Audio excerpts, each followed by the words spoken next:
नाज़रीन, खबरें अब तफसील से। इसरो ने अपने पहले सूरज मिशन आदित्य L1 को आज सुबह कामयाबी के साथ लॉन्च किया।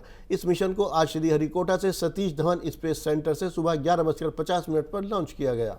आदित्य L1 16 दिन ज़मीन के गिर्द 5 चक्कर लगाएगा, फिर जैसे ही इसे सही रफ्तार मिलेगी यह सीधा L1 की तरफ चला जाएगा। हिंदुस्तान के इस पहले शमसी मिशन के साथ इसरो सूरज का मुताला करेगा। इसरो के पहले मिशन आदित्य L1 को लैग्रेंज पॉइंट यानी L1 मदार में रखा जाएगा। इसके बाद यह सैटेलाइट 24 घंटे सूरज पर होने वाली सरगर्मियों का मुताला करेगा। L1 सैटेलाइट ज़मीन से 15 लाख किलोमीटर दूर नस्ब किया जाएगा। आपको बता दें कि आदित्य L1 सूरज के करीब जाने वाला इसरो का पहला मिशन है। आदित्य L1 को हिंदुस्तान में ही डिज़ाइन किया गया है। इसमें मौजूद 7 पेलोड्स में से 6 हिंदुस्तान में ही बने हैं। Congratulations. The Aditya L1 spacecraft has been injected in an elliptical orbit of 235 by 19,500 kilometers, which is intended very precisely by the PSLV. Very unique mission mode here, with the upper stage of the PSLV taking 2 burn sequence for injecting the primary satellite for the first time. So I want to congratulate PSLV for a very different mission approach today to do this mission of Aditya L1 to put it in the right orbit. Now, from now, the Aditya L1 will take its journey after some Earth maneuvers.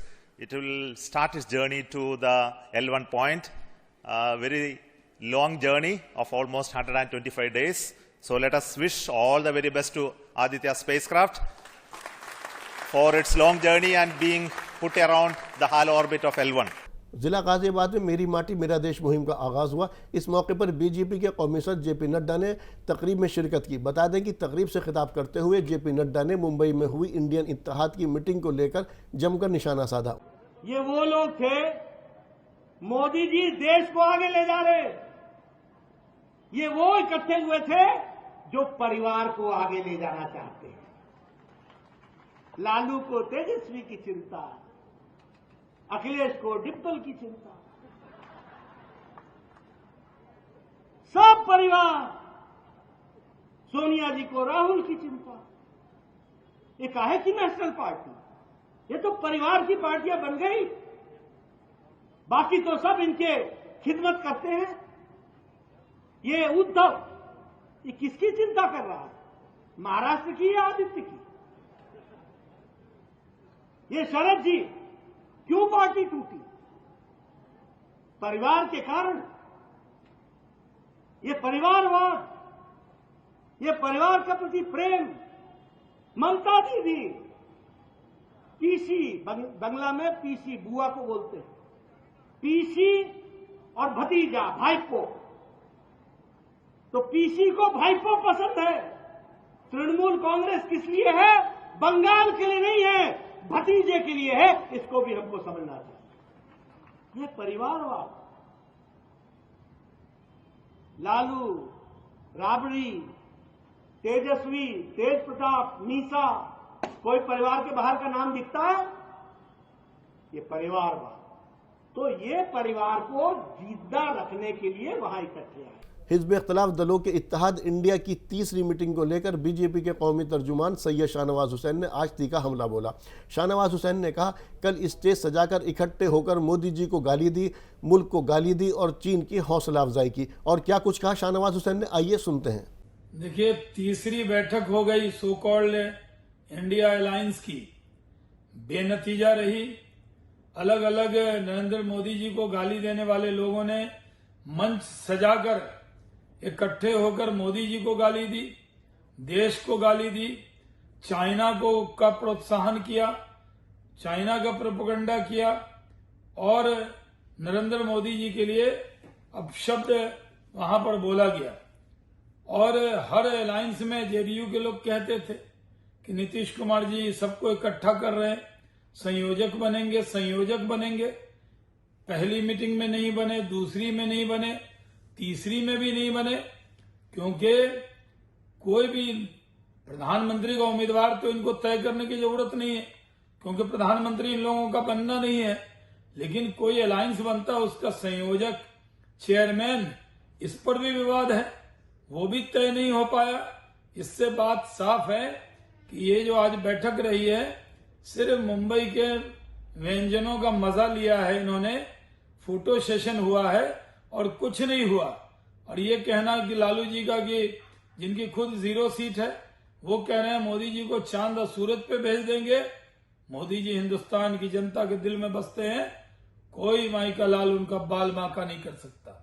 रियासत राजस्थान के वज़ीर आला अशोक गहलोत ने रियासत के 9 तश्कील शुदा जिलों का दौरा शुरू कर दिया है।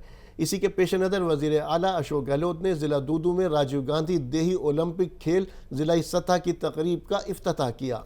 इस मौके पर तकरीब से खिताब करते हुए सीएम गहलोत ने कहा कि दूदू अब ज़िला बन गया है, इससे लोगों को काफ़ी फ़ायदा मिलेगा। अगर चौथी बार सरकार बनती है तो राजस्थान में और ज़िले बनेंगे। इसके अलावा सीएम गहलोत ने कहा कि हमारे मंसूबे देखकर मरकज़ी हुकूमत परेशान हो गई है। राजस्थान हिंदुस्तान की वाहिद रियासत है जो 500 रुपये में गैस सिलेंडर दे रही है। मैं हुकूमत हिंद से मुतालबा करता हूं कि वह पूरे मुल्क में 500 रुपये का सिलेंडर फराहम कराए। हुकूमत हिंद ने मजबूरी में गैस सिलेंडर की कीमत में 200 रुपये की कमी की है। आज उत्तराखंड के वज़ीर आला पुष्कर सिंह धामी ने मसूरी उत्तराखंड तहरीक की 29वीं सालगिरह के मौके पर मुनक़्क़दा तक़रीब में शिरकत की और शहीदों को खिराज अक़ीदत पेश की। इसके अलावा सीएम धामी ने शहीद रियासती मुजाहिरीन के अहल खाना को एजाज़ के तौर पर शॉल भी पहनाई। बता दें कि 29 साल पहले 2 सितंबर 1994 को हुए इस हादसे में पुलिस की गोली से 6 रियासती मुजाहिरीन हलाक हो गए थे।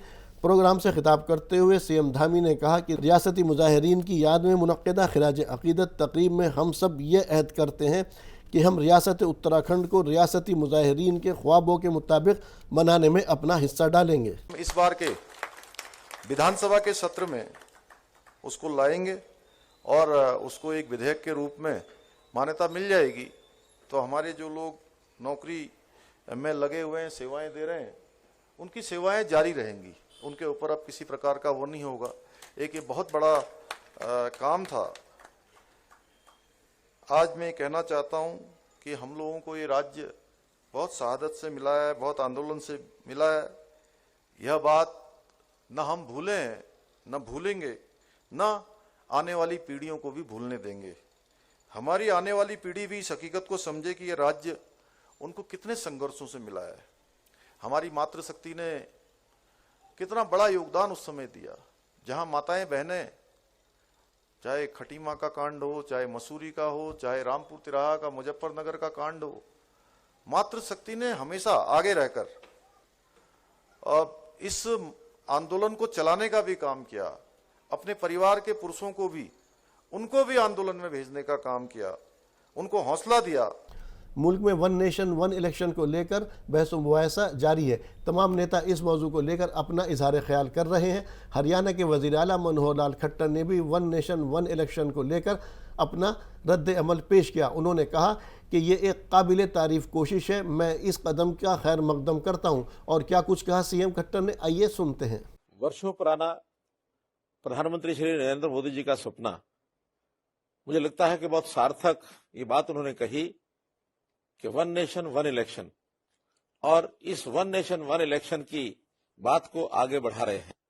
इसके लिए हमारे देश के चुनाव आयोग ने भी सुझाव दिए, इसके लिए देश के लॉ कमीशन ने भी सुझाव दिए, और अब मुझे प्रसन्नता है कि भारतीय जनता पार्टी ने भी एक स्वागत योग्य कदम उठाया है कि देश के पूर्व राष्ट्रपति माननीय श्री रामनाथ कोविंद जी के नेतृत्व में एक कमेटी बनाई है, और वो कमेटी इस सब विषय को विचार करने के बाद अपनी रिपोर्ट देगी कि 1 नेशन 1 इलेक्शन, इसके जितने भी लाभ हैं वो सब सामने आएंगे। मैं मानता हूं कि बार बार इलेक्शन जब अलग अलग समय पर होते हैं तो इससे देश के एक्सचेकर पर भी बोझ पड़ता है, चुनाव मशीनरी को भी बार बार चुनाव कराने पड़ते हैं, आम आदमी भी इससे परेशान होता है। तो इसलिए देश के अंदर एक समय में सब चुनाव हो तो इसका लाभ बहुत से तरीकों से होगा। जैसे हमको ध्यान में है कि आजादी के बाद देश के अंदर एक परंपरा चलती थी कि एक देश एक चुनाव बहुत समय तक चलता रहा, लेकिन कुछ परिस्थितियां ऐसी बनी होंगी कि जिसमें से ये परंपरा टूटी है। इसको पुनः शुरू करने के लिए अगर इस प्रकार का कदम आगे उठाकर इसको सार्थक परिणाम निकलते हैं तो इससे विकास के काम में तेजी आएगी, समय बचेगा, साधन बचेगा, चुनाव की मशीनरी में भी एक ही समय काम करने का यानी अवसर मिलेगा, और इससे जनता की भागीदारी भी बढ़ेगी, क्योंकि बार बार चुनाव होने से जो लोग घर से दूर होते हैं उनको चुनाव में वोट डालने के लिए कभी आने का अवसर मिलता है, कभी नहीं मिलता है। लेकिन यदि एक साथ चुनाव होते हैं तो जनता ज्यादा संख्या में आकर के और चुनाव में भागीदारी भी लेगी।